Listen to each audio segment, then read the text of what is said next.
Hare Krishna, good morning. Hare Krishna, Prabhuji. How are you all doing? Hare Krishna Prabhu. Yes, good. Okay.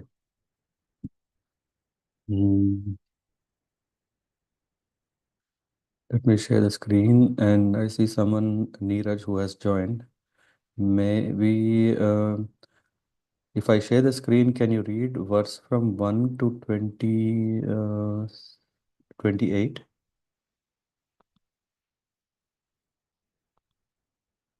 Let me know. What we do is first we read through the translations from this, or maybe someone else can do this time, and Neeraj, maybe he can see whatever I just thought.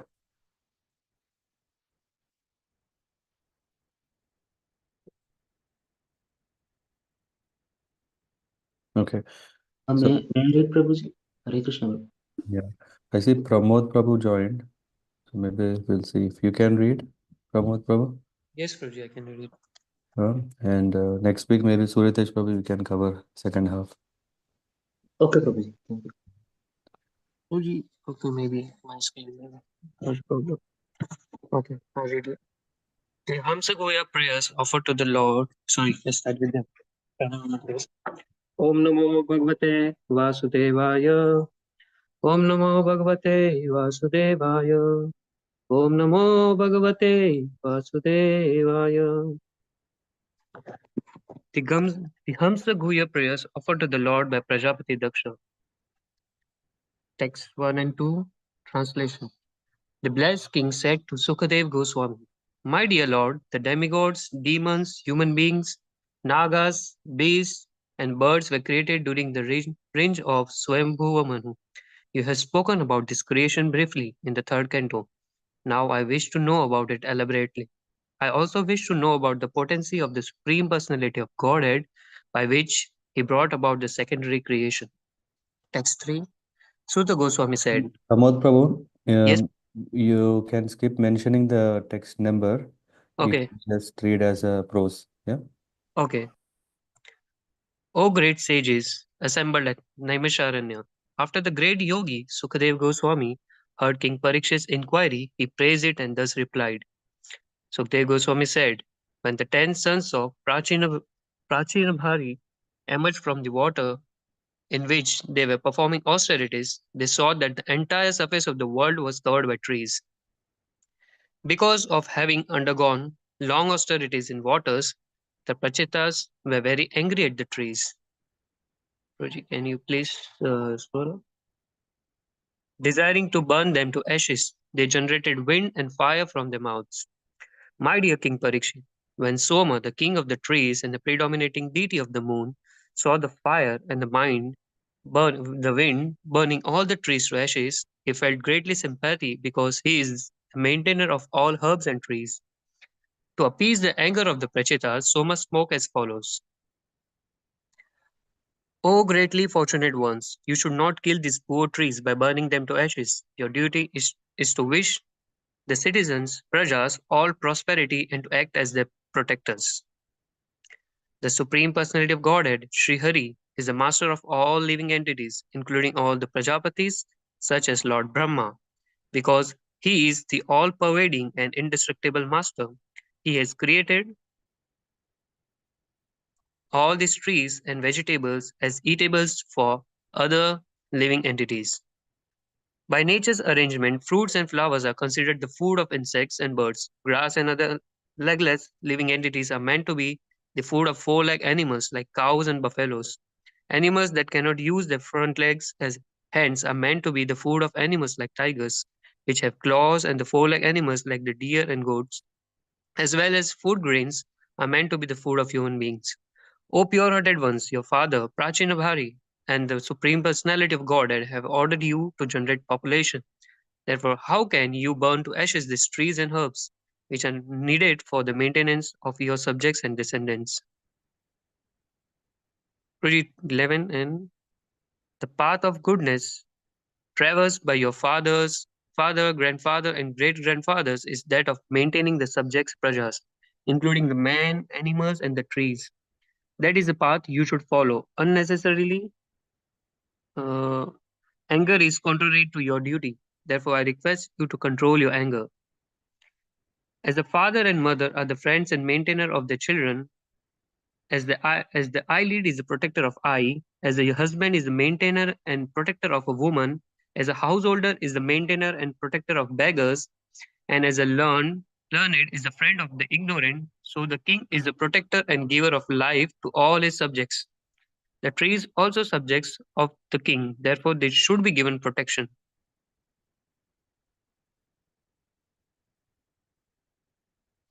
Once We again, I'm cannot just hear you. checking. There is someone who messaged okay. Okay, fine. Yeah, so please go ahead if you can see. Yes. The Supreme Personality of Godhead is situated as the Supersoul within the cores of the hearts of all living entities, whether moving or non moving, including man, birds, animals, trees, and indeed all the living entities. Therefore, you should consider everybody a residence or temple of the Lord, by which the vision you will satisfy the Lord. You should not angrily kill these living entities in the form of trees. uh, One who inquires into self realization and thus subdues his powerful anger, which awakens suddenly in the body as if falling from the sky, transcends the influence of the mode of material nature. There is no need to burn these poor trees. Trees still remain be happy. Indeed, you should also be happy.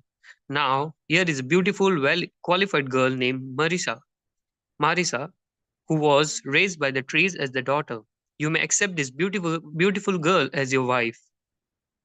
Sukdev Goswami continued, My dear king, after thus specifying the Prachetas, Soma, the king of moon, gave them the beautiful girl born of the Pramalocha Apsara. The Prachetas all received Pramalocha's daughter, who had high, very beautiful hips, and married her according to the religious system. In the womb of that girl, the Prachetas all begot a son named Daksha, who filled the three worlds with the living entities. Sukdev Goswami continued, Please hear from me with great attention how the Prajapati Daksha, who was very affectionate to his daughters, created different types of living entities through his semen and through his mind.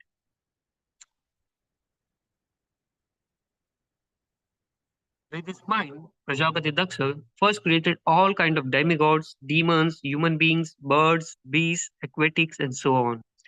But when Prajapati Daksha saw that he was not properly generating all kind of living entities, he approached a mountain near the Vindhya mountain range, and there he executed very difficult austerities.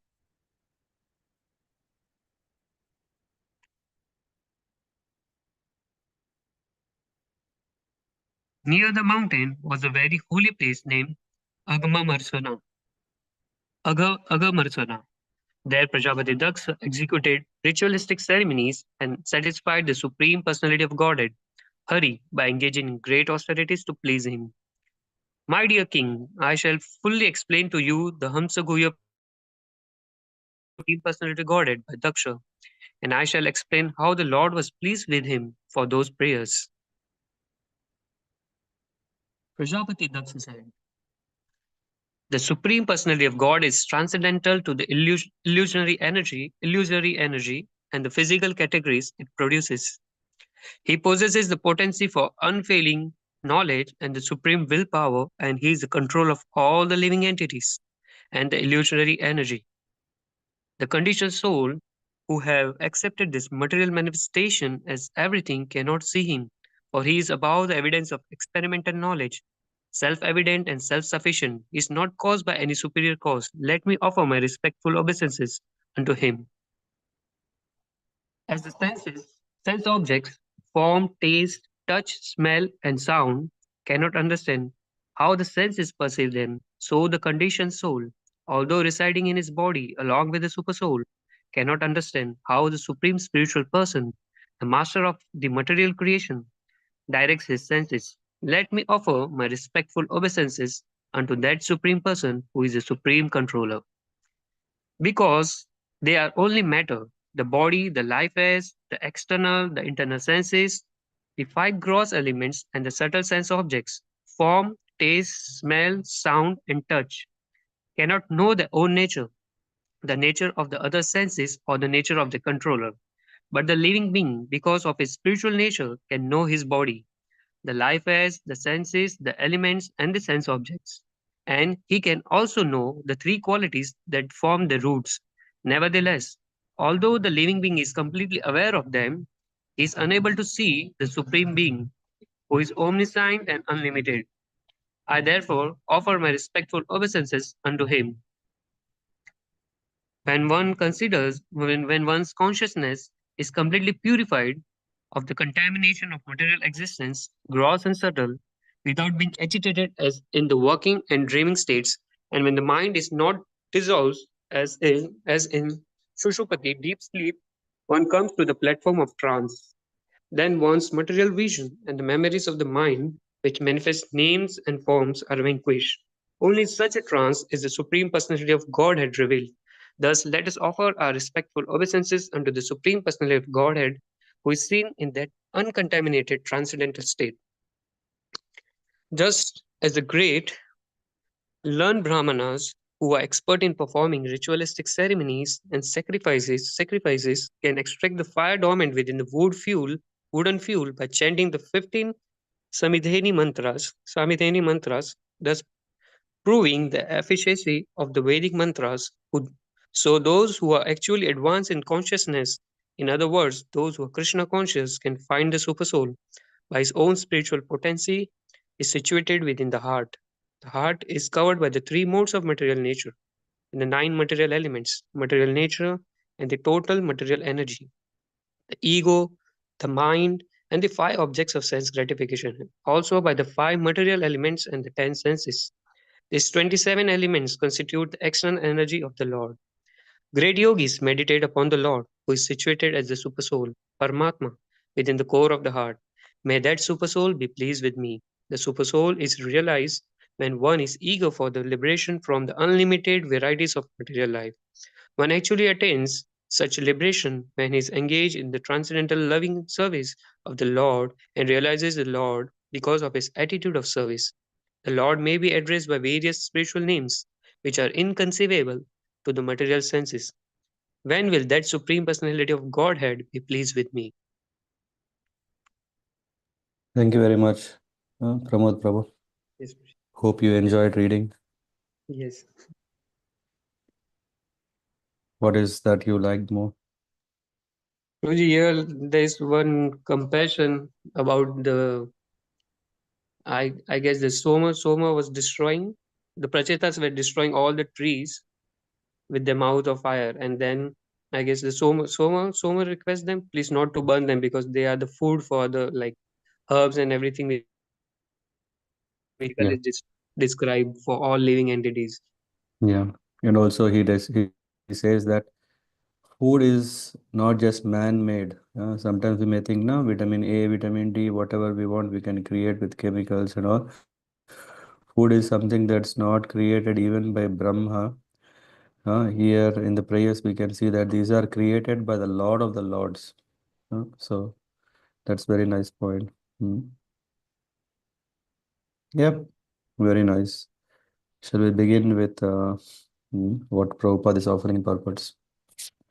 ओम ज्ञानतिमिरन्धस्य ज्ञानञ्जनशलाकया चक्षुरुन्मिलितं येन तस्मै श्रीगुरवे नमः श्रीचैतन्यमनोभीष्टं स्थापितं येन भूतले स्वयं रूपा कथा मह्यं ददति स्वपदान्तिकं वन्देऽहं श्रीगुरुश्रीयुतपदकमलान् श्रीगुरुन् वैष्णवांश्च श्रीरूपं सागरजातां सह गणरघुनाथान्वितां तां सजीवं साद्वैतं सावधूतं परिजनसहितं कृष्णचैतन्यदेवं श्रीराधः कृष्णपादान् सह गणललिता श्रीविशाख अन्वितंश्च नमो विष्णुपादाय कृष्णप्रस्थाय भूतले श्रीमते भक्तिवेदान्तस्वामिनिति नाम्ने नमस्ते सारस्वती देवे गौरवाणी प्रचारिणे निर्विशेषशून्यवादी पाश्चात्यदेशतारिणे वंशकल्पतरुभ्यश्च कृपासिन्धुभ्येव च पतितानां पावनेभ्यो वैष्णवेभ्यो नमो नमः हे कृष्ण करुणा सिन्धो दीनबन्धो जगत्पते गोपेश गोपिका Kant Radha Kant नमोऽस्तुते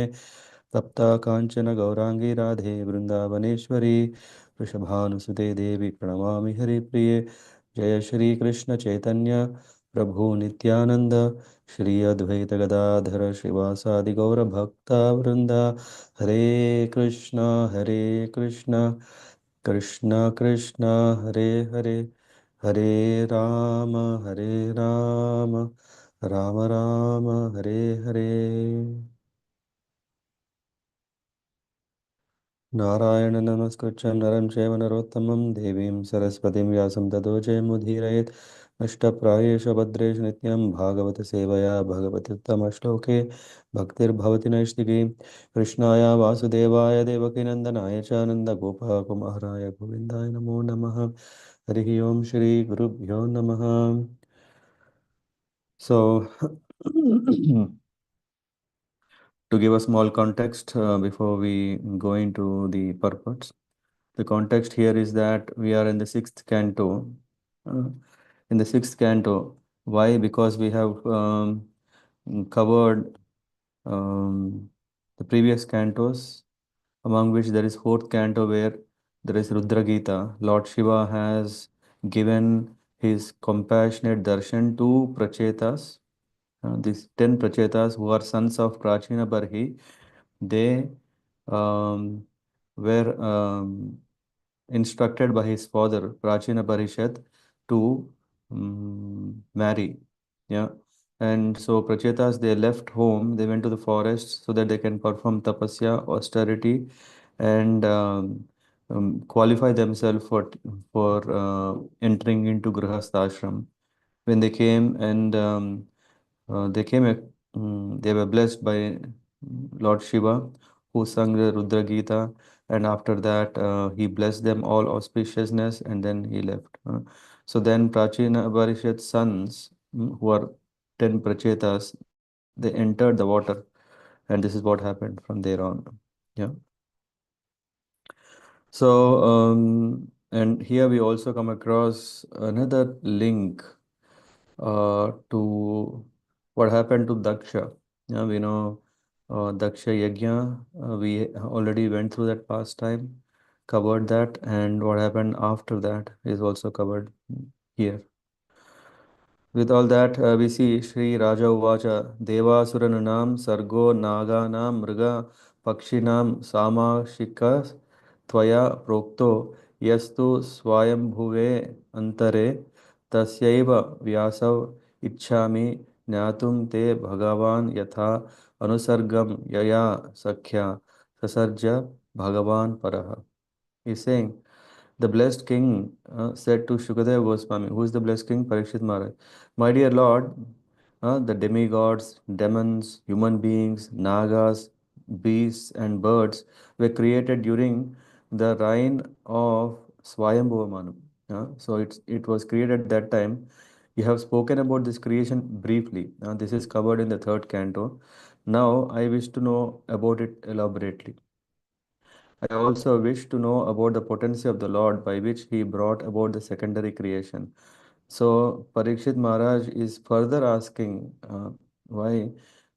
Because he already said in the second canto that if anything is related to the Supreme Lord, please explain. And creation of the Supreme Lord is definitely not independent or not godless, but it is completely under the supervision and direction of the Lord. So that's why Parikshit Maharaj is asking this. Sri Suta Uvacha, then iti samprashnam akarnya rajarshir badarayina. One second.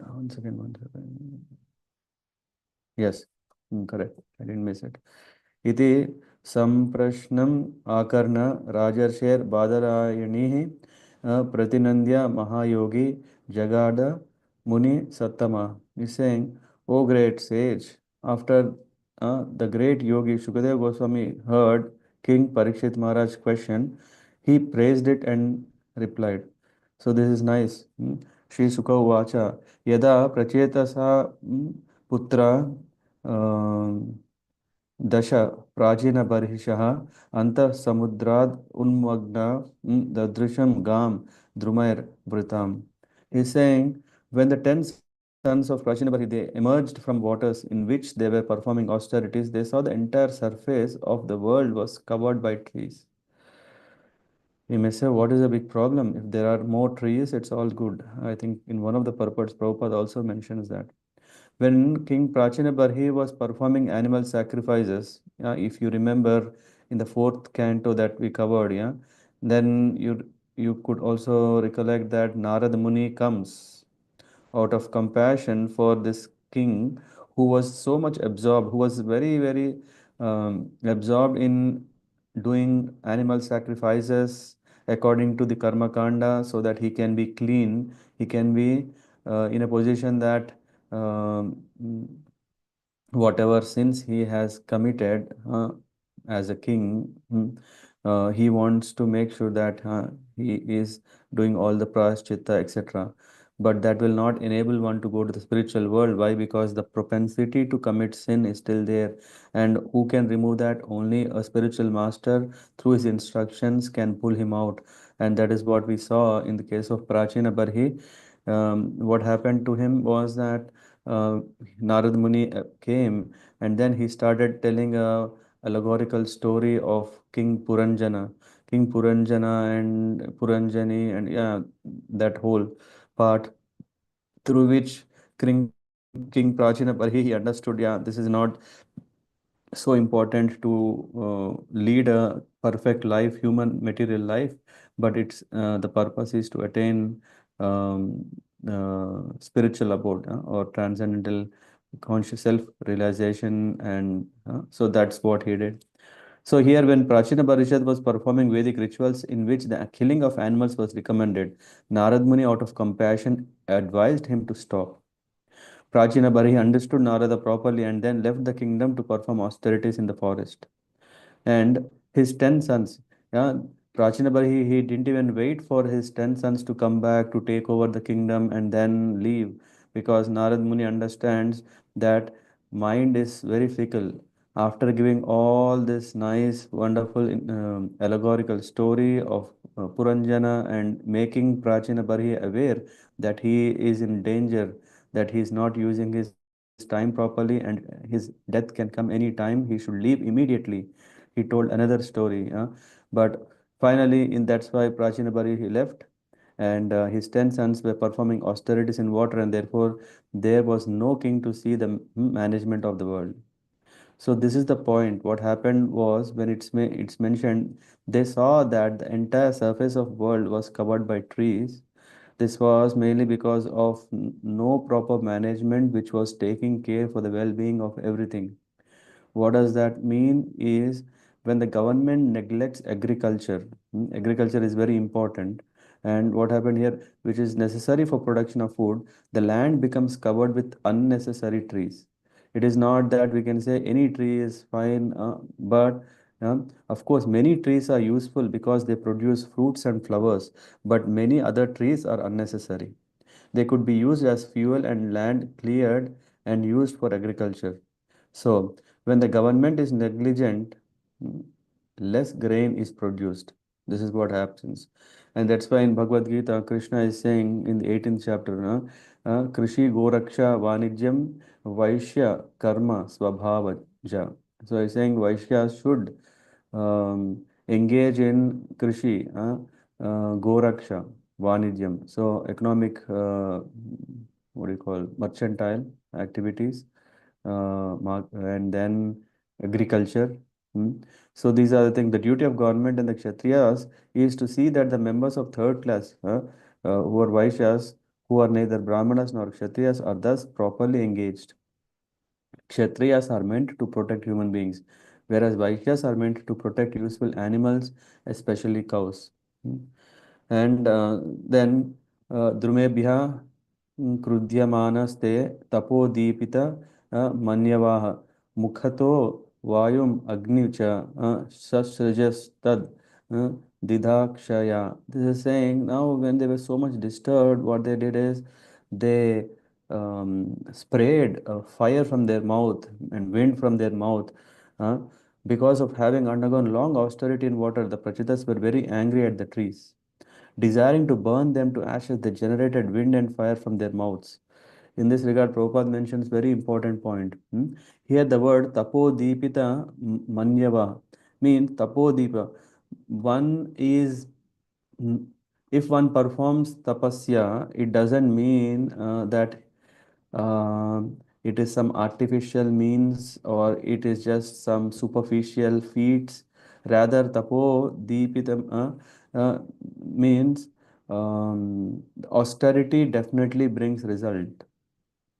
What kind of austerity or tapasya we can see in Kali Yuga is chanting the holy name of the Lord.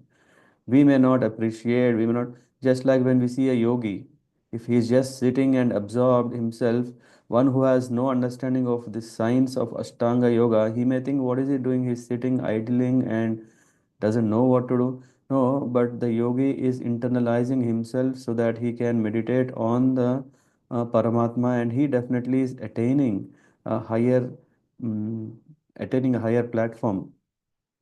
So same when we are chanting Hare Krishna, Krishna Krishna, Hare Hare, Hare Rama, Rama Rama, Hare Hare.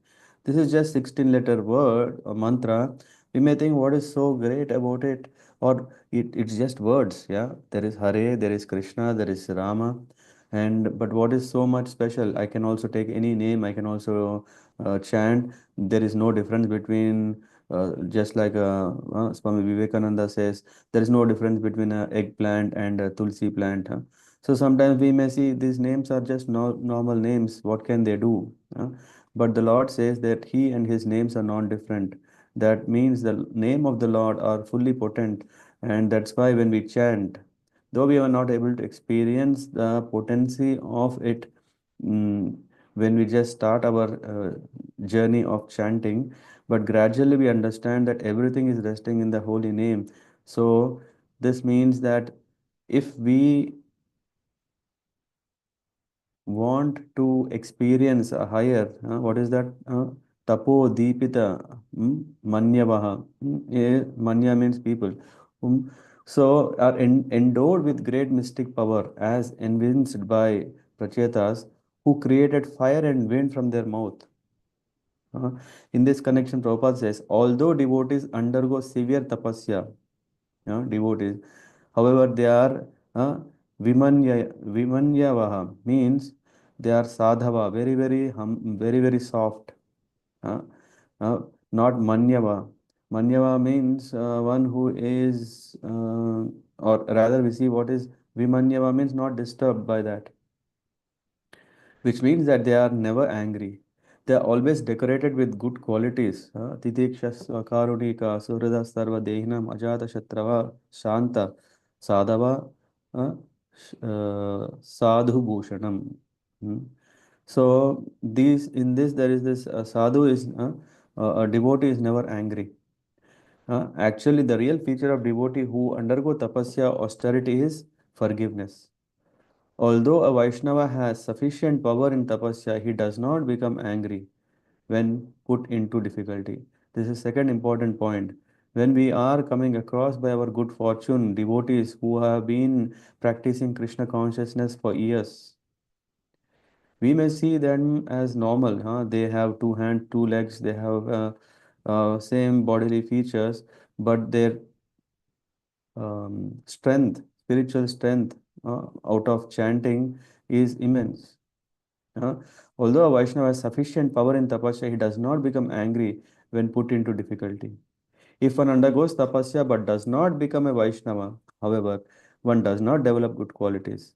In the case of Prabhupada gives, in the case of Hiranyakashipu and Ravana, also performed great austerities. Sometimes we see, what do you call? I forgot the right word. We see also, if someone is determined, we may see that determination can be because of mode of ignorance. Osama bin Laden was determined to destroy those twin towers, or there are so many extremists, radicalists, they are also determined. That determination is not of good quality because it is mixed with mode of ignorance. That's why Vaishnavas must meet many opponents while preaching the glories of the Lord, but Sri Chaitanya Mahaprabhu recommends that they not become angry while preaching. We may think here tit for tat. If they are doing, we should do. We should also fight. Uh, One should. It says Trinadapi Sunichena Tarorapi Sahishnuna Amanina Manadena Kirtaniya Sadahari. So, because we are taking the strength or support of chanting, one should chant the holy name of the Lord in humble state of mind, thinking oneself lower than the straw in the street. One should be more tolerant than a tree, devoid of all sense of false prestige, and should be ready to offer all respect to others. Those engaged in the preaching of glories of the Lord uh, should be humbler than grass and more tolerant than tree. Then they can preach the glories of the Lord without difficulties. Tabhyam nirdahyamanam stan upalabhya kurudvaha rajovacha mahan somo manyum prasamayan iva. So then, as Pramod Prabhu said, so King, when Soma, the king of trees and predominating deity of moon, saw the fire in wind burning all the trees to ashes, he felt great sympathy because he is the maintainer of all herbs and medicines, herbs and trees. To appease the anger of Prachetas, now Soma is speaking following. Prabhupada refers two important points here also. He says it is understood from this verse that the predominating deity of the moon is maintainer of all the trees and plants. In Bhagavad Gita also Krishna is saying, how is the juice of vegetables coming? It is because of the moon. So vegetation is immensely depending on planet. What is it? Moon. And the predominating, it is due to the moonshine that trees and plants grow very luxuriantly. Therefore, how can we accept the so-called scientists whose moon expedition have informed us that there are no trees or vegetation on moon? This is the second point I find it nice, where Prabhupada brings Srila Vishwanath Chakravarti Thakur's saying, Somo vrikshadisthata sa eva vrikshanam raja. This is a question asked. The predominating deity of moon is the king of all vegetation. How can we believe that the maintainer of vegetation has no vegetation on his own planet? Why not? He is the king of vegetation, and if we are saying in the moon there is no vegetation, it's ridiculous. And it says then, na drumebhyo, Soma is saying, na drumebhyo mahabhaga, dinebhyo drogdum arhata, vivardha ishavo yuyam prajanam pataya smrita. Is saying, oh great, fortunate ones, you should not kill these poor trees by burning them to ashes. Your duty is to wish the citizens all prosperities and to act as their protectors. Uh, so that's why it is said that it is indicated herein that the government or king has the duty of protecting not only human beings but also all living entities, including animals, trees, and plants.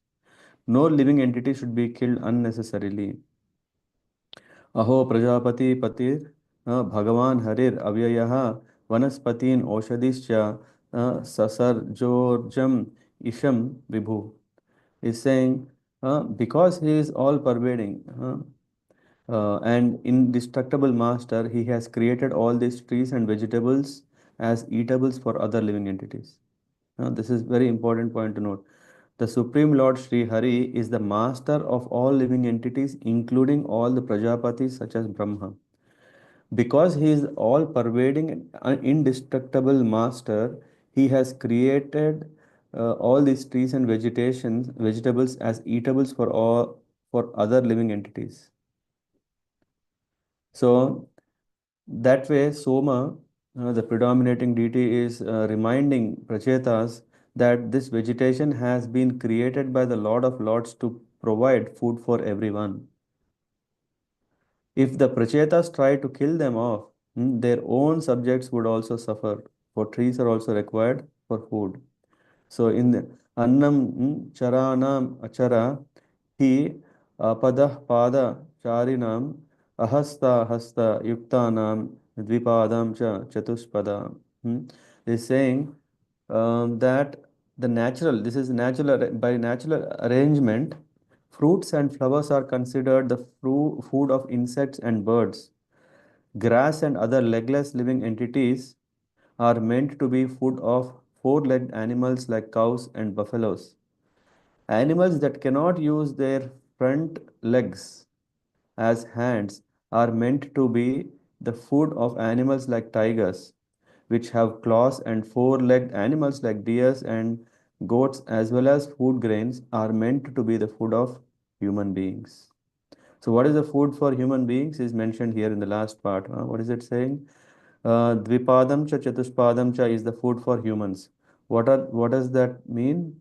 The four-legged animals like deers and goats, as well as food grains, are meant to be food of human beings. So, first important points in the purport is saying this is the nature's law. Uh, One may sit under a tree and then he may start speculating how is the whole universe working, and then he may tell, this is the, what do you call this? In biology, we have this something called cycle. Food cycle, Prabhuji. What cycle? Food cycle, huh? Yes, Prabhuji. No, come on. People don't say just food cycle. Food chain cycle, I think. Food chain or Anyway, some cycle. It's pyramid, Prabhuji. Food pyramid. No, this is cycle. Cycle of life. You may see. Vicious cycle. Huh? Vicious cycle. No. Yeah, anyway, yeah, this is science. Science says that. I mean, during our school days, we have read. It's quite long ago. We forgot. They call it as some cycle. Anyway. So, by nature's law, arrangement of the Supreme Lord, one kind of living entity is eatable by other living entities. As mentioned here, what is that? Dvipada cha chatuspada cha. The four-legged animals, chatuspada, as well as food grains are eatables for human beings. These four-legged animals are those such as deers and goats, not cows, which are meant to be protected. This is very important. No? Generally, the men of higher class of society, the Brahmana, Kshatriya, and Vaishya, do not eat meat. One may think, no, Kshatriyas will eat so that they can become very, very strong.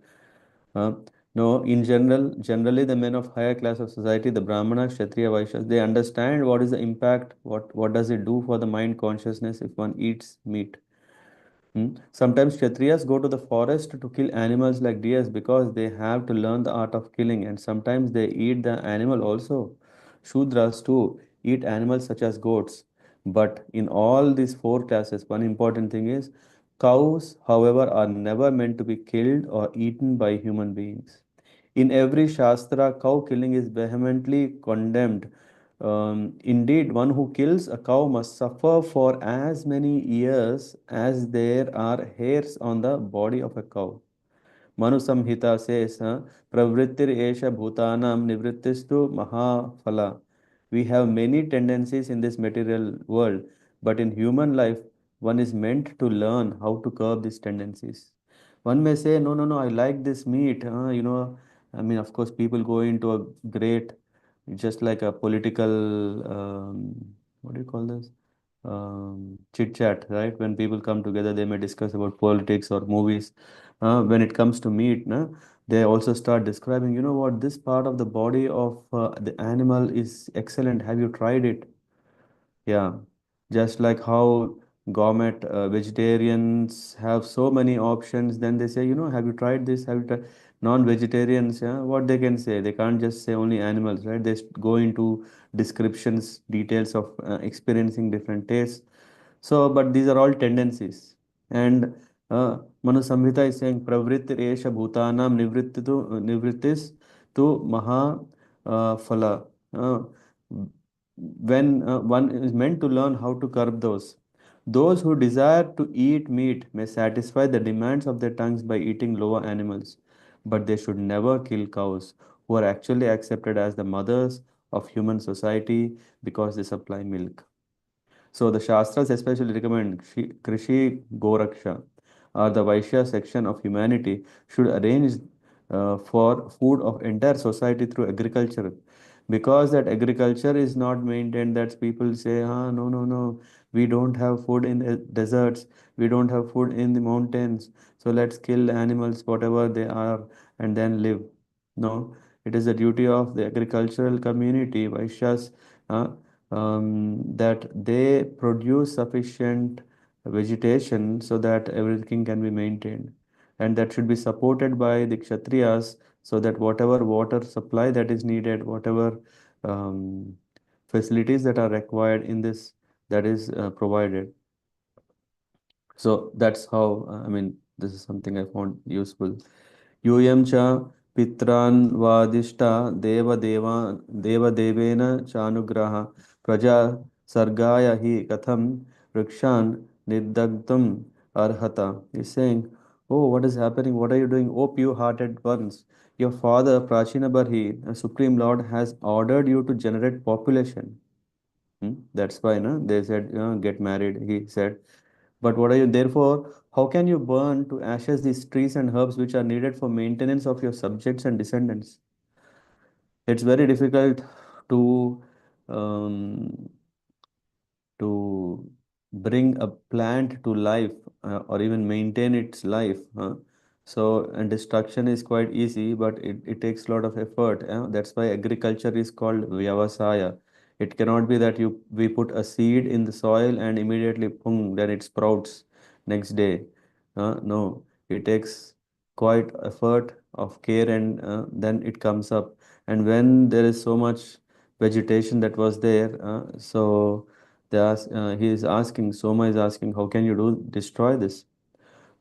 So, Atishtata Satam Margam Kopam Yachata Deepitam Pitra Pitamahenapi Jushtam Va Prati Papritamaham. He's saying your father, your grandfather, your great grandfather, all are great protectors of the world. The path of goodness traversed by your father, great grandfather, grandfather, is that of maintaining the subjects, including men, animals, and trees. That is the path you should follow. Unnecessary anger is contrary to your duty. Therefore, I request you to control your anger. In the purport, Prabhupada mentions the word praja. The word praja refers to one who has taken birth within the jurisdiction of the government. That's why praja palana is said. Not everyone. There are some, if there is a Baba or Naga Sadhu or whoever, well, the question may come, do they come under this jurisdiction? Or if there is a real Avadhuta, do they fall under this jurisdiction? I think there was nice discussion when I was 2 years back. Or when was it, Dwarka Vasini, when we came to Hamburg? 2 years back. Huh? 22. Oh, so old. No, Prabhuji, I think October 2023, Prabhuji. Yeah, October. Yes, see, even Satish Prabhu, for all our welfare, he did a Kalyanam, Swami Venkateswara Swami. Yeah, anyway, 2023. At that time, I was at my friend's place and he was asking, how is it possible that a Swami can be so angry, sorry, not anger, that, something is done, then how can he do that? He is, after all, a Praja. Isn't it? After all, he is under the jurisdiction of government, which means whatever the government has said, you should not harm. He should do that. So anyway, his point was mainly that even if a sadhu becomes angry, he should not. Um, First of all, he shouldn't become angry, and if he becomes angry, he shouldn't uh, harm. No? Because that is an act of force. That is act against praja palana or government rule. Anyway, so we'll cover that. That was a nice discussion where it went. I don't know if Sagar Prabhu has joined today. I don't know. Yeah, this was happening when we were at his place, where our friends came and then we were discussing. Yeah, this was very nice. But we understand that who is qualified to show anger? It is one who has controlled his urges. Vacho vegam, manasu krodha vegam, jibha vedam, udarupastha vegam. So this one who has such control, he can, because the anger that he is expressing is not for his selfish interest, but it is for the welfare of the other person. So he can be angry. So here we see that the word praja refers to one who has taken birth within the jurisdiction of the government. The exalted royal families were conscious that all living beings, whether humans, animals, or lower than animals, should be given protection. So Soma, the king of the moon, here reminds Prachetas about the greatness of his father, grandfather, great grandfathers. So they should also follow him. Why? In the next verse it says Tokanam. Tokanam means children. Uh, Tokanam pitaro bandhu drisha paksha striya patihi patih prajanam bhikshunam grihi ajnanam buddha suhrat. There is also bhiksha, beggars. But we should be understanding beggar who is a real beggar.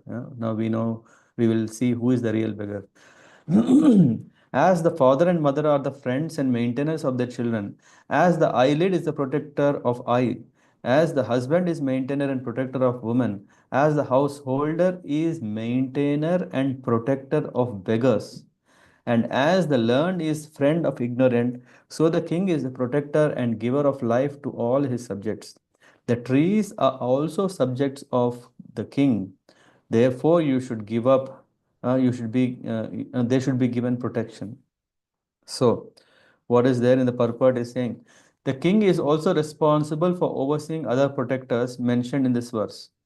It may also be noted that the beggars who should be maintained by householders are not professional beggars, but sannyasis and brahmanas, to whom the householders should supply food and clothing. It's very, very sad to see when brahmanas or sadhus who come and ask for alms, or begging, we rather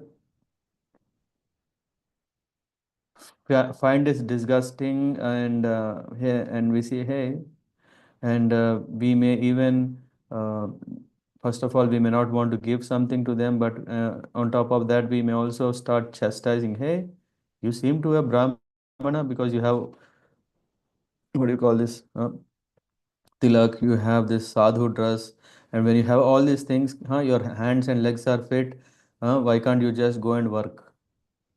Have anyone heard or come across such things? Yeah.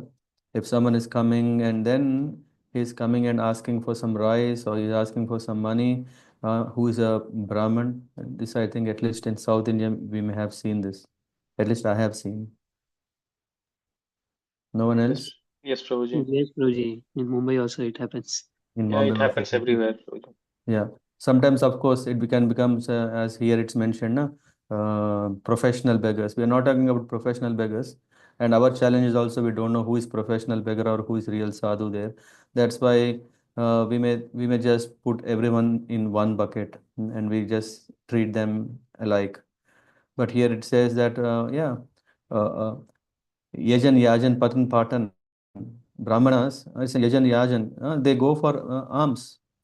Their purpose is not to work hard like others who are absorbed in other systems, like what do you call, Vaishyas or Kshatriyas. Brahmanas, yeah, they don't do business like Vaishyas, yeah, and they are not into administration class so that they get all class salaries like what do you call this, prime minister, chief minister, amatya, what are the other classes? There are so many classes. Yeah, Brahmanas are, yeah, the brain of the society, and that to be, it is the responsibility of everyone to take care of brain. Rather, one things. Anyway, coming back to the point here, is mentioned that we should definitely protect Brahmanas. We should definitely protect sadhus who are who have. Uh, who have accepted the Lord as their protector. Huh? They have accepted Lord as their protectors, and how the Lord protects is through His system, where we can be part of it. We can become instrumental by protecting I think what we can call as a devotee care. This falls under the devotee care where such needs can be taken care. They don't demand too much.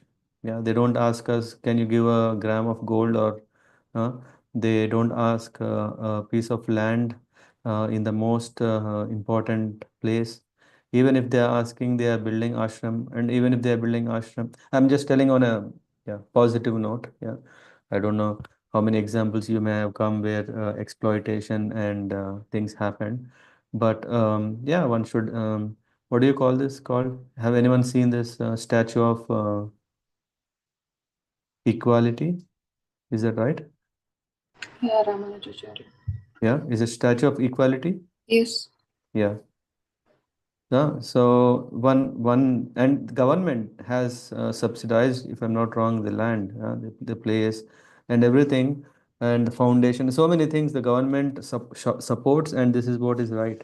Of course, people may see, so many things. Yeah, they may have different opinions, etc. But one should appreciate how a sadhu has dedicated his life for the well-being of everyone by spreading the message of the Lord. So such activities should be promoted and supported.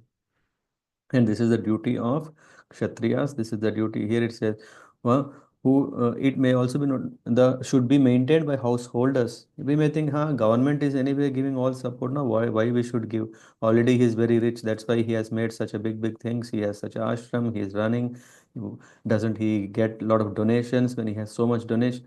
Yes, Tirumala, if you see Balaji temple, so much donations are coming, but so much welfare activities are taken by the Brahmanas who have thought what is the purpose of all this money that is coming should be engaged in the service of the Lord. Whatever kainkarias that can be performed, that should be done. Of course, when government comes in, then administration, when it is not in its best, purest form, then the challenges are seen. But we can see the spirit of the Brahmanas, real Brahmanas, is to uplift, to always see that all gets the mercy of the Lord by engaging them in chanting, by engaging them in different kinds of services. Yeah. Once one can have the darshan. Recently, my mother was telling my aunt, she got the opportunity to do, I think you may know in Tirupati, right? There are so many seva sanghas, yeah, from different parts of the world. Even we can also ask if we can go and join in that seva. One can register themselves and then they get a slot of 1 week that they can do different kinds of services. So my aunt, she went and she got the service of, you know, managing the queue in the Garbhagudi near there, in the sanctorium, yeah, of the. So she could see every day the darshan of the Lord for all 7 days. Why did I say that? Yeah, the purpose is that the Brahmanas, they have so many ideas how they can uh, spread the message of the Lord so that they get mercy of the Lord. And because they taste the mercy of the Lord, they want to come back again and engage in the service. And now my aunt, once, I mean, anyone, if they have such a nice darshan, and this is in fact the mercy of the Lord, which enhances our own faith in the Lord, that we want to not run behind so many other things, but only absorb in the bhakti. So we will have that appetite to engage ourselves in service again and again. Anyway, we are still at 13th verse, so let's go a little fast.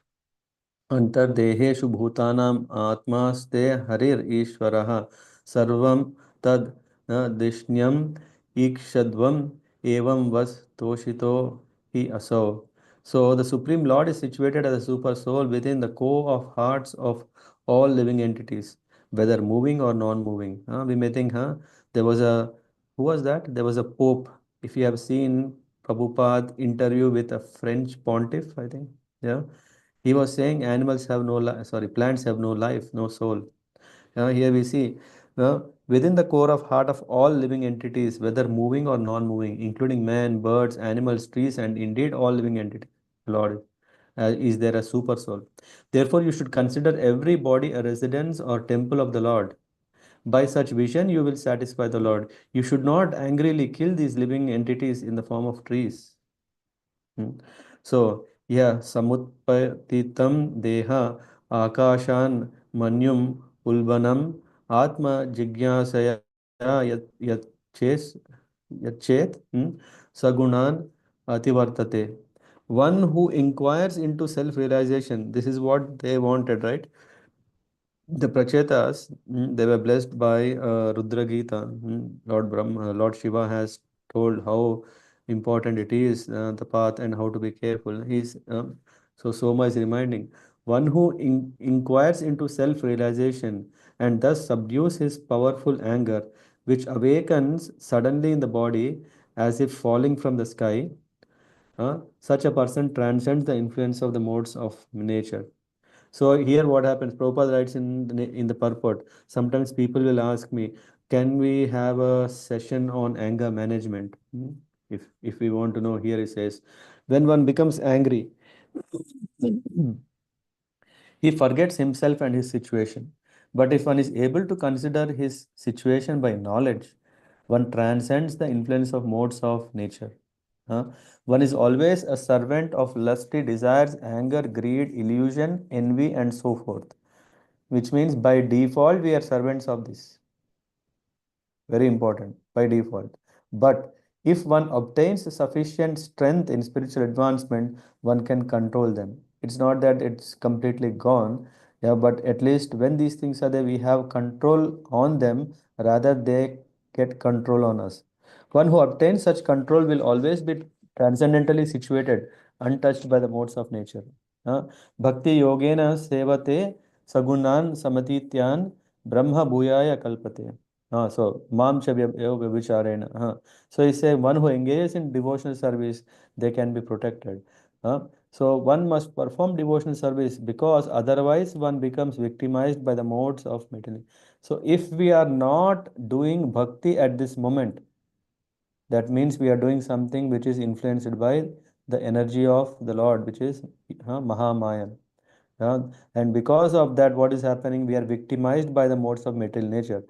Because the three modes of nature, mode of goodness, passion, ignorance, are her governing mechanism through which the material world is functioning.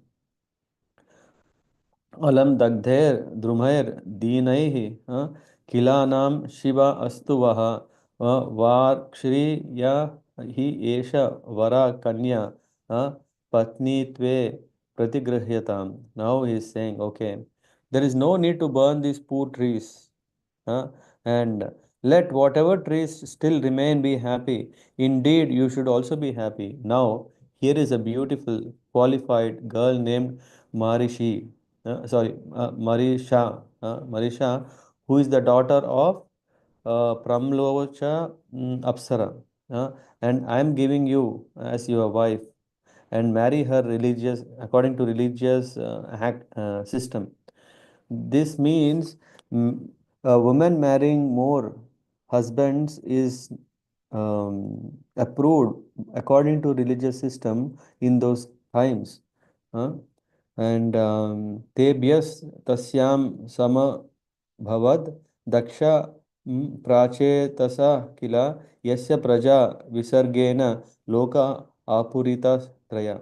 He's saying, in the womb of that girl, Pracheta, all begot a son named Daksha, who filled three worlds with living entities.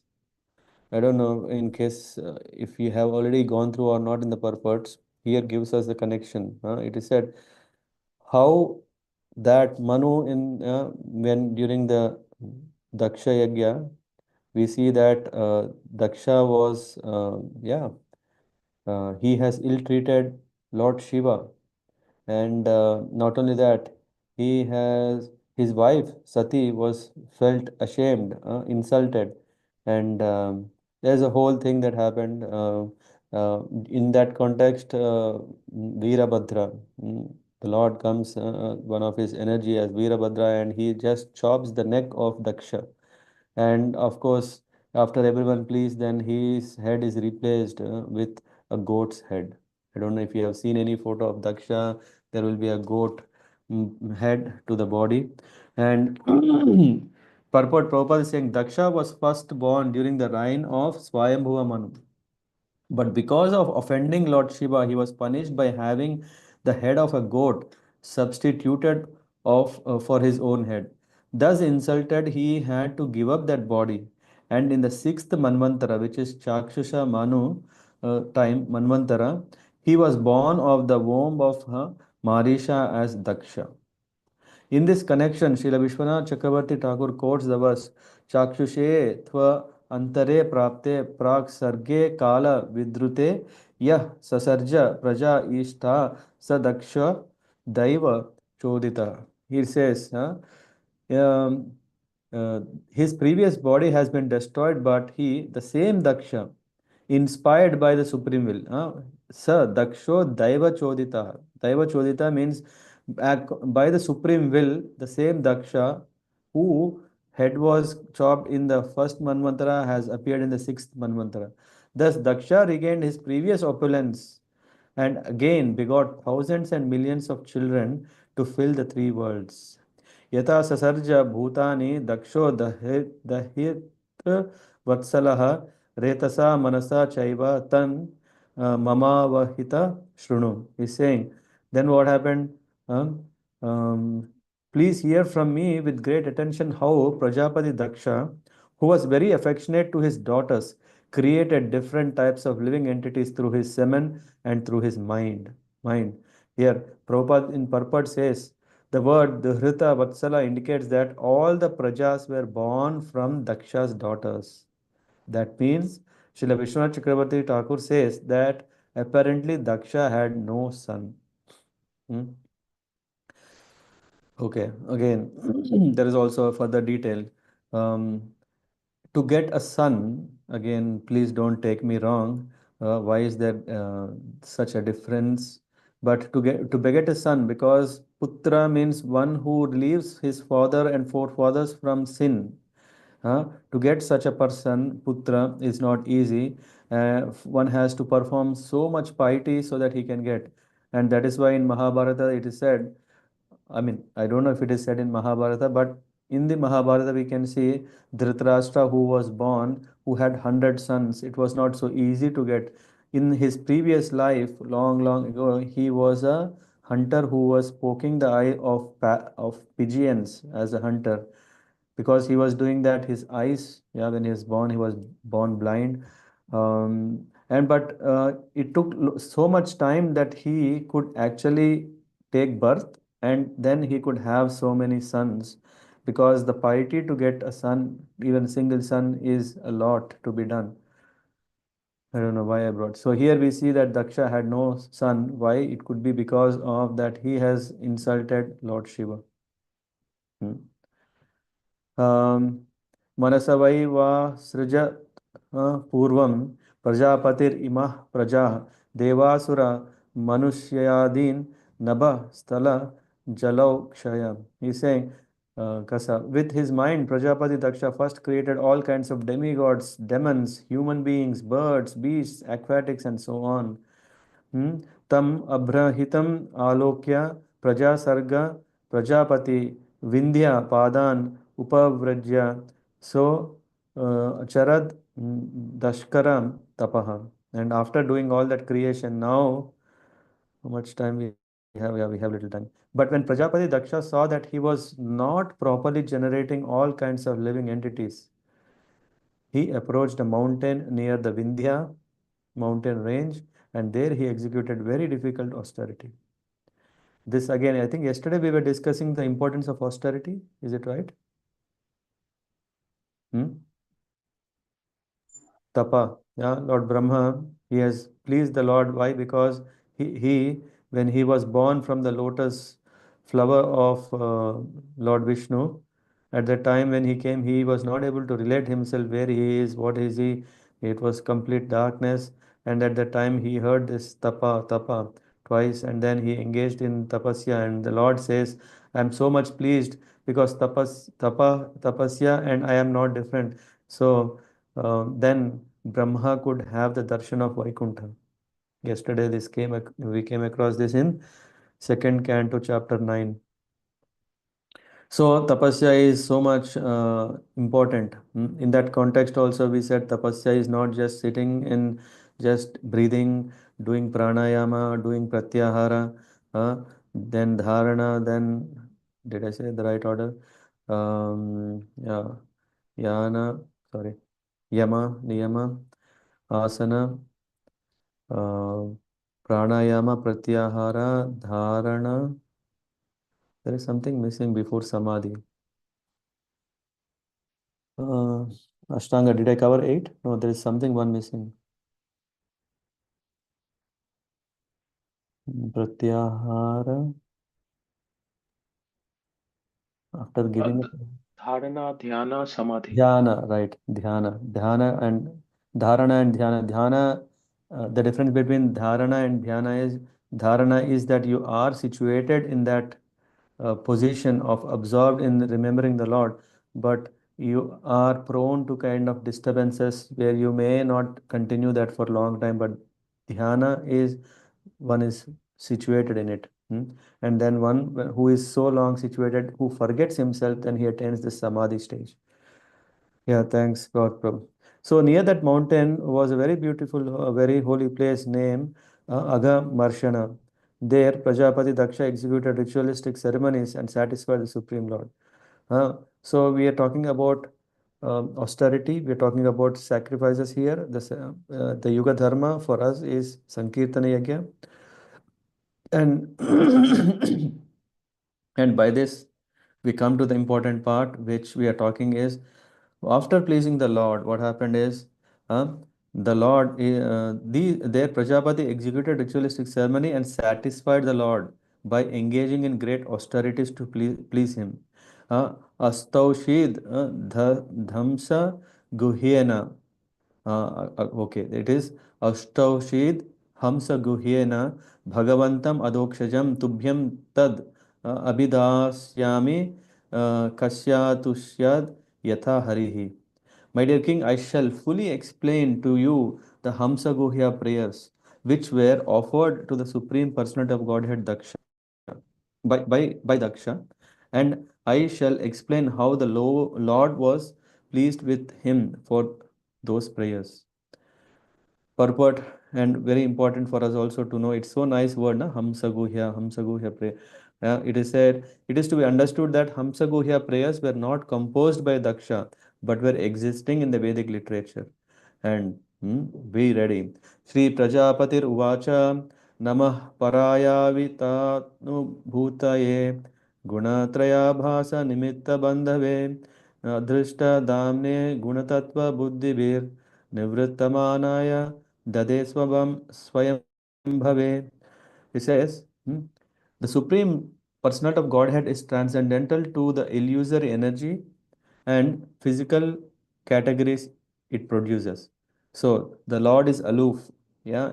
Yesterday again, one of the Chatushlokis, uh, 2931 is saying the same point. It says the Lord is beyond this. The Lord is transcendental to the illusory energy and physical characteristics it produces. He possesses the potency for unfailing knowledge and supreme willpower, and he is the controller of living entities and the illusory energy. The conditioned souls who have accepted this material manifestation as everything cannot see him. He is above the evidence of experimental knowledge, self-evident and self-sufficient. uh, he is not caused by any superior cause.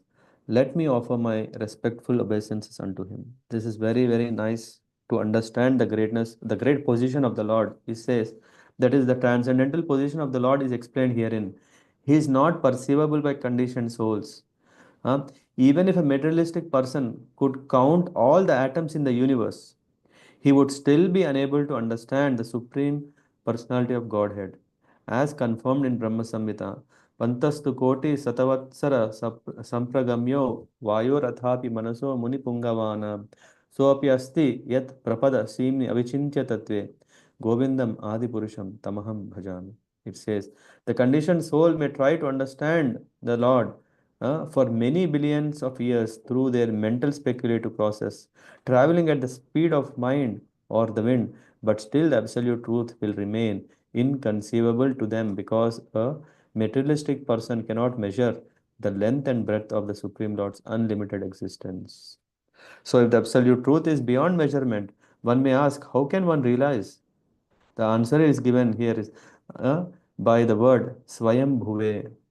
One may understand him or not, but nevertheless he is existing in his own spiritual potency.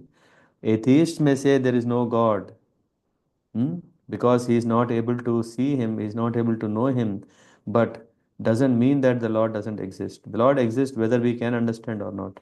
Hmm. न यस्य सख्यं पुरुषो वैति सख्युः सखा वसन् संवत्सरः पुरेऽस्मिन् गुणो यथा गुणिनो व्यक् व्यक्तदृष्टेस् तस्मै महेशाय namaskaromi. He's saying all the sense objects which are form, taste, touch, smell, and sound cannot understand how the senses perceive them. So the conditioned soul, although residing in his body along with the super soul, cannot understand how the supreme spiritual person, the master of the material creation, directs his senses. So that is so amazing, isn't it? Huh? We might think that everything is done by me. Sometimes atheistic thought process is, hey, there is no God. Whatever you create, you create. Whatever you do, you do. It's nothing, there is nothing superior energy. But amazing, isn't it? The Lord Himself is present in our heart and He is directing His, it says that directs His senses. Our senses are directed. We may think, no, no, no, I am lifting my hand. Just imagine if the life air is not in this hand, how can it move? No, no, that means that life air is I am. So because of me, it is moving. No, it is still the Lord who has to give the permission so that whatever we think we want to do can be approved. So in that way, let me offer my respectful obeisance unto that supreme person who is the supreme controller. Huh? So here, thus Prajapati Daksha offers his obeisances to the super soul, even though unable to see him. Another example given here, I mean, there is amazing. Another example given is that although ordinary citizens work under the direction of government, they cannot understand how they are being governed or what the government is. In this regard, Madhvacharya quotes the following verse: Yatha ragna priyatvam tu bhritya vedena chatmanah tatha jivo na yat sakhyam veti tasmai namostute. He's saying, as the various servants in different departments of big establishment cannot see the supreme managing director under whom they are working, the conditioned soul cannot see the supreme friend sitting within their bodies. Let us therefore offer our respectful obeisances unto the Supreme, who is invisible to our material eyes. देहोत्सवो क्ष मनवो भूतमात्राम् आत्मानम् अन्यच विदुः परं यत् सर्वं पुमान् वेद गुणांश्च तज्ञो न वेद सर्वज्ञम् अनन्तं ईडे.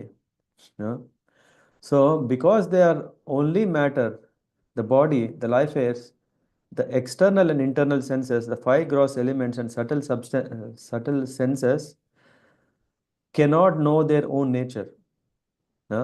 Very important. If you carefully hear, you can get it. And it's also obvious. It is saying that matter, though you may see this hand is a matter, this hand doesn't has consciousness. This is what it says. Because they are only matter, the body, the life airs, the external and internal senses, the five gross elements, and subtle sense objects like form, taste, smell, sound, and touch cannot know their own nature, the nature of other senses, or the nature of their controllers. So they are just matter. They don't have this sense of who is the Lord, what should they do, everything. Matter is matter. We can't expect a table becoming self-realized one day, then it starts, internalizing, and then there is no more table, or it merges in Brahma Jyoti. It's not possible. But that is what the second half of the verse. But the living being, because of his spiritual nature, can know his body, the life airs, the senses, the elements and the sense objects, and he can also know the three qualities that form their roots.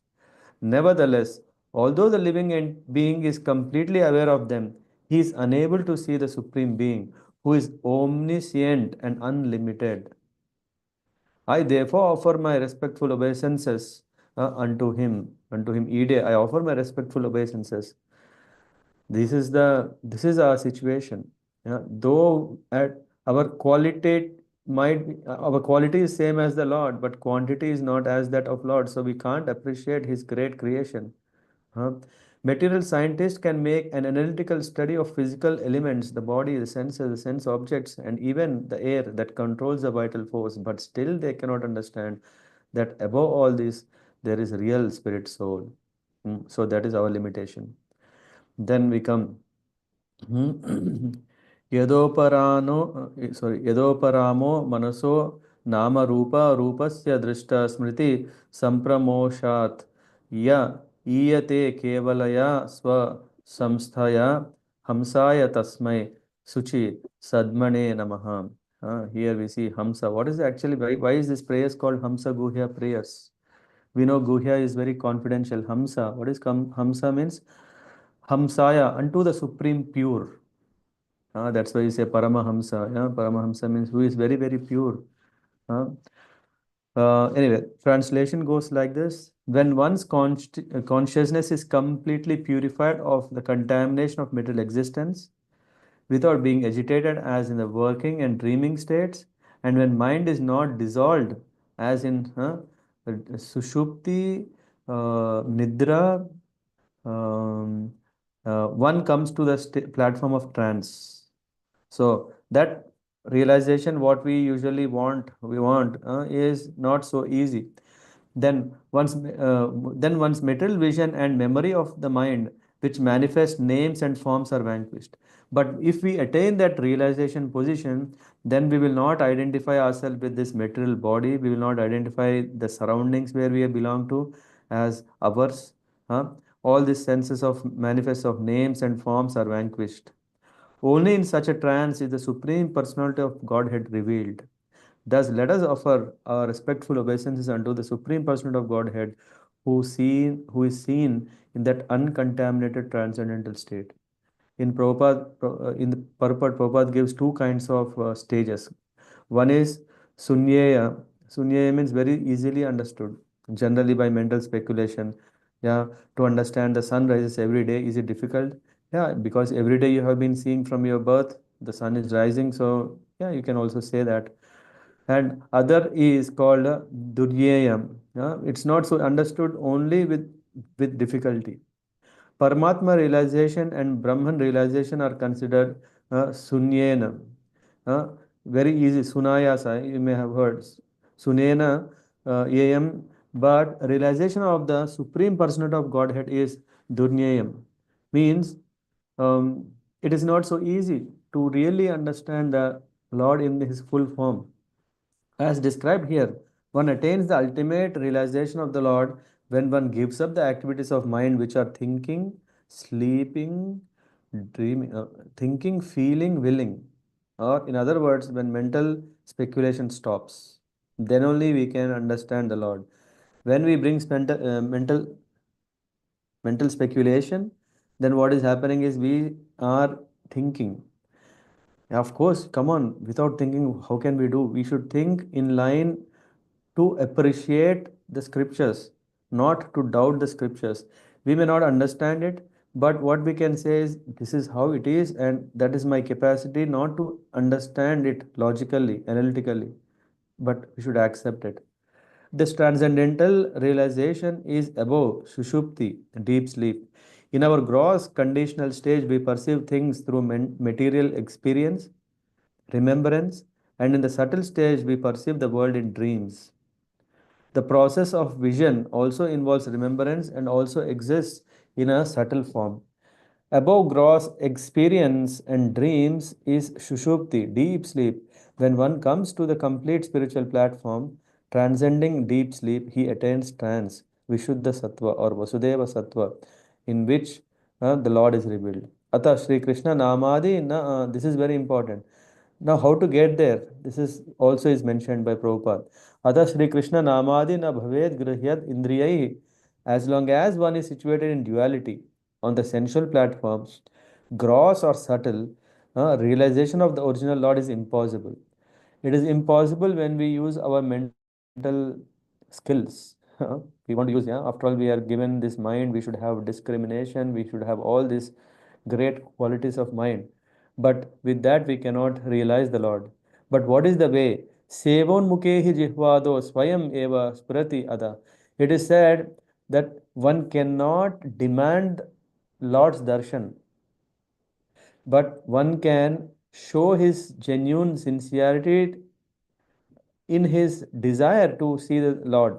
Sevon mukhehi jihvado, which means, but when one engages his senses in the service of the Lord, especially when one engages tongue in chanting the Hare Krishna mantra, tasting only Krishna prasadam with a spirit of service, then what is happening? Sevon mukhehi jihvado swayam eva spurati ada.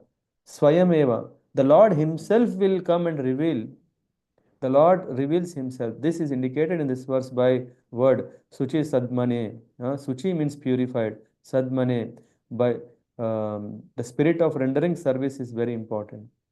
In this regard, Srila Vishwanath Chakravarti Thakur quotes the following prayer from Bhagavatam. Tatapi bhuman mahimagunasyate vibodhum arhati amalantar atmabhihi. Means one whose heart has become completely purified, amalam. My Lord can understand the transcendental qualities of your Lordship and can understand the greatness of your activities. So here is saying, only when the Lord, only when one engages in the service of the Lord and when heart is purified, then only one can, uh, my Lord, can understand the transcendental qualities of your Lordship and can understand the greatness of your activities. So that is the quality or qualification required to be a devotee, and a devotee can attain such thing of having the darshan of the Lord. Otherwise, it's very difficult. मनीषिणो अंतर्हृदि सन्निविष्टितम sorry विषेतम let me repeat again. मनीषिणो अंतर्हृदि सन्निवेशितम स्वशक्तिभिर्नवभिश्च त्रिवृद्धिभिः वह्निं यथा दारुणि पाञ्चदस्यं मनीषया निष्कर्षन्ति गूढ़म् सवै ममाशेष विशेष माया निषेध निर्वाण अनुभूति स सर्वनाम स च विश्वरूपः प्रसीदताम् अनिरुक्तात्म शक्ति. This is a very nice question. This question should be, let me first read. The translation is very big. The translation is, just as a great learned brahmanas who are expert in performing ritualistic ceremonies and sacrifices can extract the fire dormant within the wood fuel by chanting 15 Samideni mantras, thus proving the efficacy of Vedic mantras. So those who are actually advanced in consciousness, in other words, those who are Krishna conscious, can find the super soul. The heart is covered by the three modes of material nature and all the material elements. These 27 elements constitute external energy of the Lord. Great yogis meditate upon the Lord who is situated as super soul, Paramatma, within the core of heart. May that super soul be pleased with me. The super soul is realized when one is eager for liberation from the unlimited varieties of material life. One actually attains such liberation when he engages in the transcendental loving service of the Lord. The Lord may be addressed by various spiritual names which are inconceivable to the material senses. Now the question comes, when will that supreme personality of Godhead be pleased with me? Are we putting this question? Are we putting this question that, oh Lord, when I know that you are so great and yeah, I am so low, but yeah, I desire to have your darshan. When can you come? When will you be pleased? In the purport, Prabhupada, I mean, this purport is long, but I'll, yeah, take next 3 minutes to see through this. In his commentary to this verse, Srila Vishwanath Chakravarti Thakur uses word Durvigneyam, I think that we already covered, na, which means very difficult to realize. The pure stage of existence is described in Bhagavad Gita. Esham tu antagatam papam jananam punya karmanam te dvandva moha nirmukta bhajante mam dridhavrata. Persons who have acted piously in previous life, in this life, whose sinful actions are completely eradicated and who are freed from duality of delusion, engage themselves in my service with determination.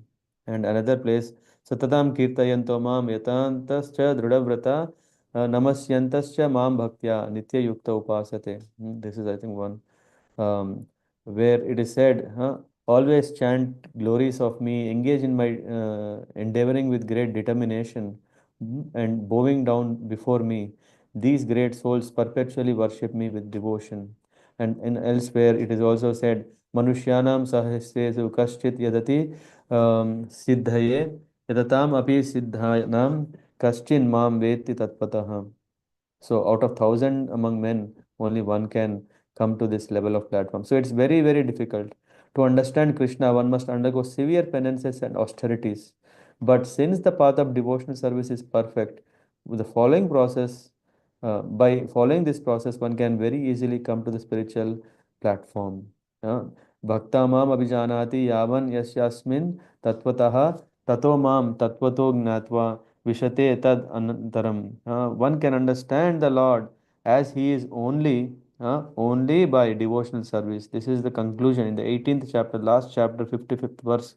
Krishna is saying, He is only by devotional service, and when one is in full consciousness of the Supreme Lord by such devotion, he can enter into the kingdom of God. So difficult, so difficult. In this regard, Srila Vishwanath Chakravarti Thakur quotes a verse from Śrīmad-Bhāgavatam, Pravishtah Karna Randrena Swanam Bhava Saroruham. The process of hearing and chanting enters the core of heart, and in this way, one becomes a pure devotee. By continuing this process, one comes to the stage of transcendental love, and then he appreciates the transcendental names, forms, pastimes, qualities of the Lord. In other words, a pure devotee is able to see the Supreme Lord despite many material impediments, which are all various energies of the Lord. Easily making his way through these impediments, a devotee comes directly in contact with the Lord. Yeah, so that is another reference. After all, the material impediments described in these verses are but various energies of the Lord. So if the devotee is eager, Lord can remove all these impediments. Ati nanda tun Ai nanda tanuja kinkaram patitamam vishame bhavambudo kripaya tava pada pankaja stitadhuli sadrishan vichintaya. This is one of the Shikshashtakam prayers. It says, I am your eternal servitor, yet somehow or other I have fallen into this ocean of birth and death. Please pick me up from this ocean of death and place me as one of the atoms at your lotus feet. In this connection, Srila Vishwanath Chakravarti Thakur quotes a verse from the Vishnu Purana. Ladini sandhini samvid tvai eka sarva samstitau lada tapa kari mishra tvai no guna varjite. It is said in Vishnu Puran, in this material world, the spiritual energy of the Lord is manifest as tapa kari, means which causes misery, causing miseries. Everyone hankers for happiness, but although happiness originally comes from the pleasure potency of the Lord uh, in the material world, because of material activities, the pleasure potency of Lord becomes a source of misery. Kladini tapakari. False happiness in the material world is a source of distress.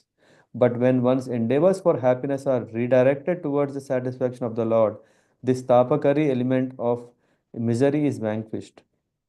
Sometimes you may go and preach and they say, hey, no, why I need to go to God? Everything is fine. I am healthy. I am wealthy. I am happy. So why should I go? That is false happiness. He is not understanding that there is a time. What do you call this? You see, granite. Granite where the pin is pulled and then it is ready to blast any moment. Until the blast happens, everything looks nice, right? In other words, experiencing the Supreme Lord is extremely difficult for those devoid of devotional service, but everything becomes easy for a devotee. Here, the prayers say that the form of Lord is beyond the jurisdiction of material form and is therefore inconceivable. Nisheda Nirvana Sukhanubhuti means, what is that? It starts, yeah. However, simply by chanting the holy name of the Lord, avoid such laborious speculations and realizes the existence of the Lord very easily. Thank you very much. Hare Krishna. Pramod Prabhu, that's how this chapter Yes, Prabhuji. is very nicely elaborated by Prabhupada commentaries.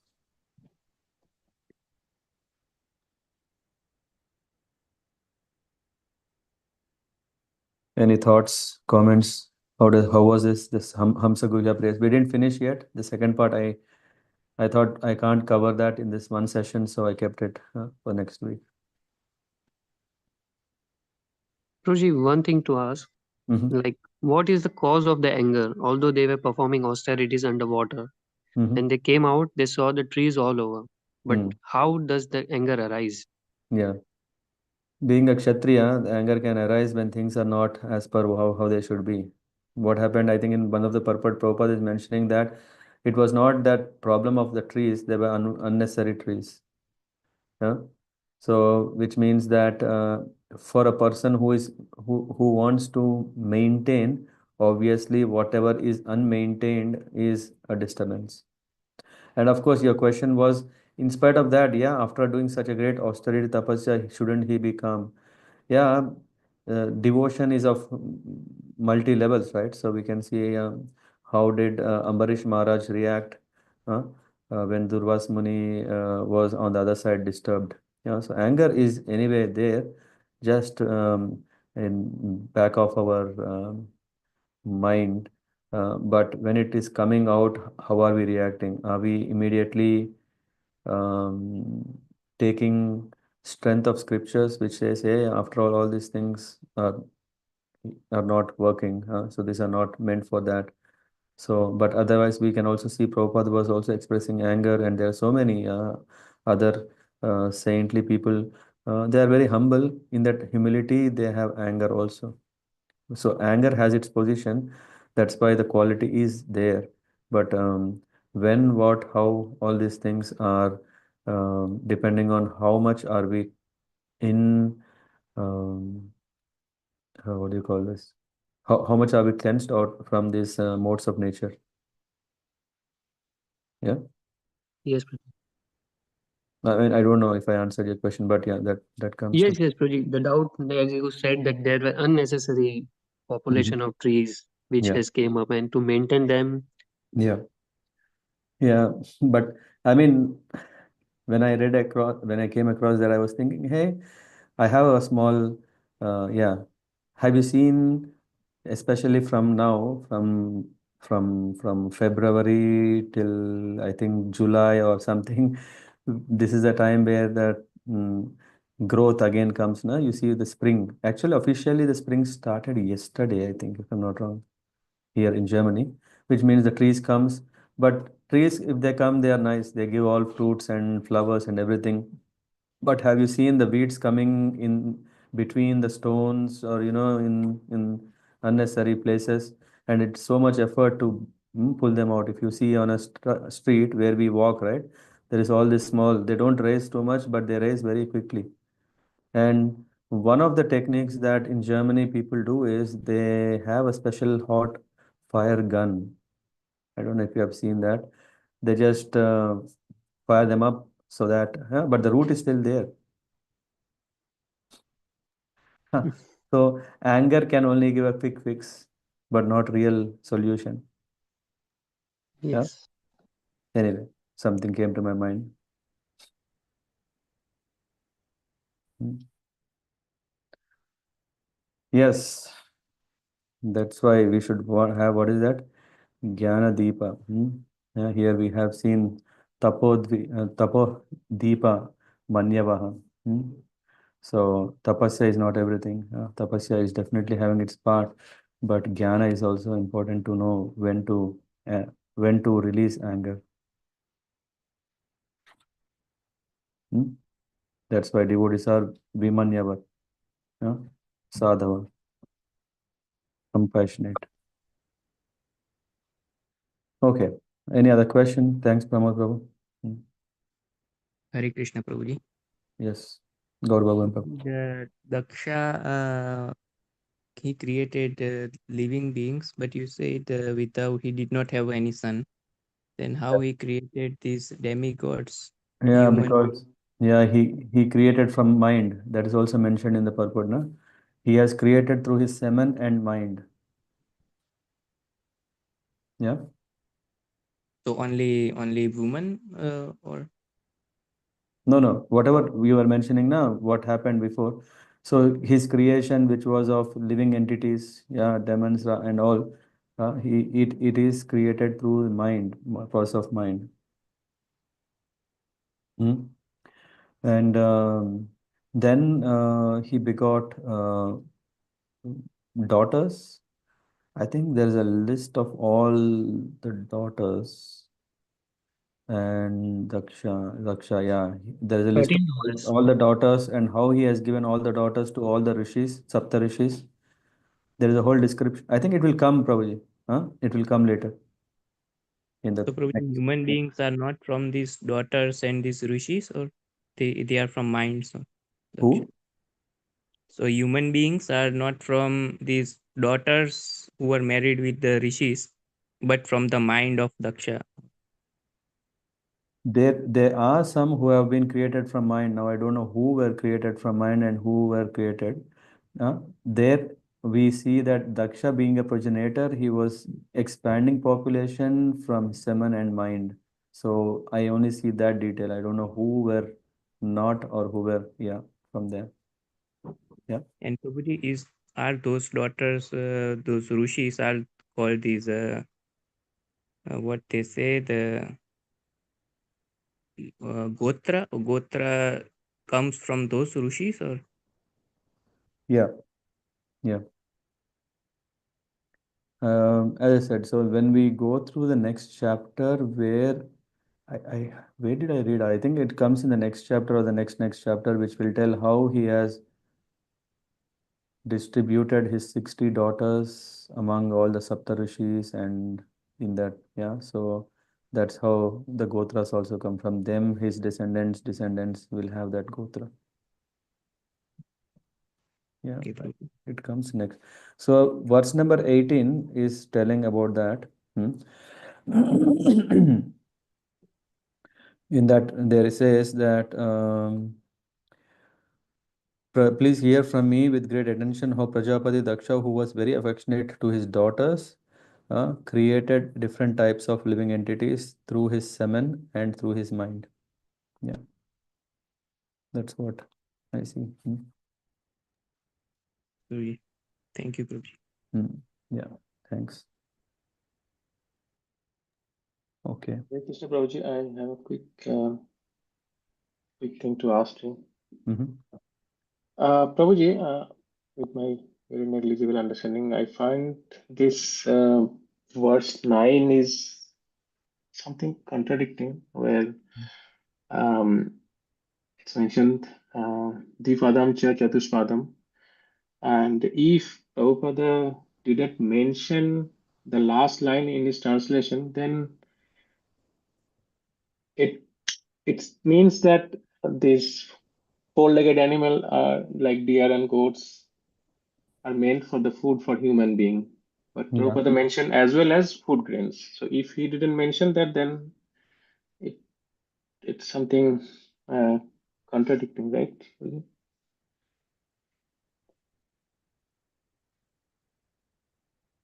What you are saying is that four-legged animals is the food for two-legged humans. This is Yes. what we see as it is in the Sanskrit. Yeah. Yes. Yes. But if with this comma extra info as well as food grains wouldn't be there, Yes. then it means that men should be only eating meat, right? Is that your? Yes. Yes. Yeah, so now comes the good point. Yeah, so what we see here is that translation, sometimes when we say word to word as it is translation. Yeah. And in Kali Yuga, we have this challenge, maybe because we are so picky to really enjoy meat. That's why we are seeing, hey, is there a room for doing it, etc. That's why.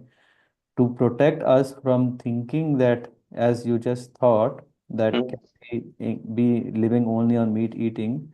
So that's why this has been added. This can be added by Prabhupada to make sure that in this yuga where we are going to read, we are at least clear with that. Mm. Yeah. Otherwise, as you said, yeah, people may just say, hey, there is approval, right? If you go, if one is representing Christianity or Islam, and if they want to say, hey, when we say, hey, meat eating is not approved, they can say, hey, your scriptures are showing that. So that's why there is a purport, and there is in the purport there is explanation about this.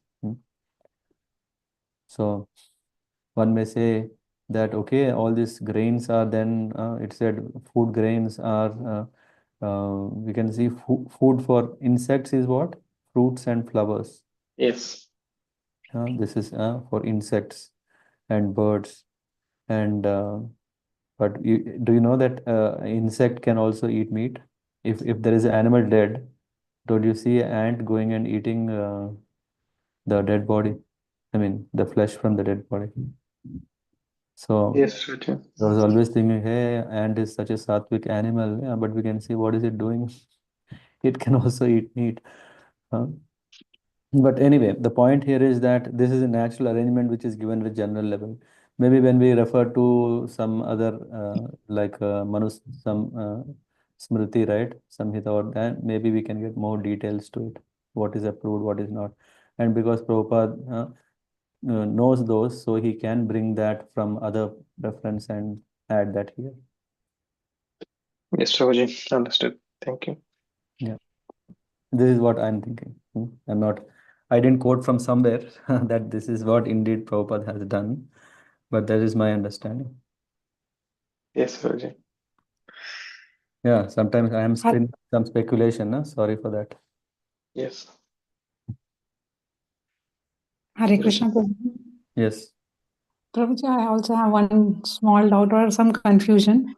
Mm-hmm. Actually, you were, I did not read the purport, so sorry for that. No, but you were telling that this Daksha is again reborn after this Sati incident. But we have already learned that already Daksha had this Aditi, Diti, Sati, all daughters, they were already married. So these new daughters are the same daughters or the different daughters? We have not covered that. I think that as I said, when we go into the next, there is whole this creation. What is talked is then Narad Muni is coming. Narad Muni is disturbing. All these things are shared later. Yeah, this is a different one, different creation, because he had so much propensity to create population. Yeah, that's why, and the supreme will, because of that, he is again born. The same Daksha got a chance, and now he again is creating. Then here in this case, you will come across what you didn't come across during that time. In that time, we didn't hear about Daksha is creating. Who are they? Hmm. Haryashvas, uh, Sabalashvas. So those things we didn't read, right? That will be what coming in the next chapters. And you may have heard how Narada is changing all of them, their path from becoming grihasthas to, yeah. So that is what will come in next 3 chapters. Yeah, maybe in that context, in the purports, Prabhupada might clarify. Okay, Prabhuji, thank you so much. Yeah. Good. Okay. Then shall we close? Yeah, say so. Then thank you very much. पंचाकल्पतरुभ्यश्च कृपा सिन्धुभ्य एव च पतितानां पावनेभ्यो वैष्णवेभ्यो नमो नमः। ग्रंथराज श्रीमद्भागवतम की जय, श्रील प्रभुपाद की जय। हरे Krishna. Hare Krishna. Thank you. Hare Hare Krishna, Prabhuji. Hare Thank you. Krishna. Krishna. माता जी।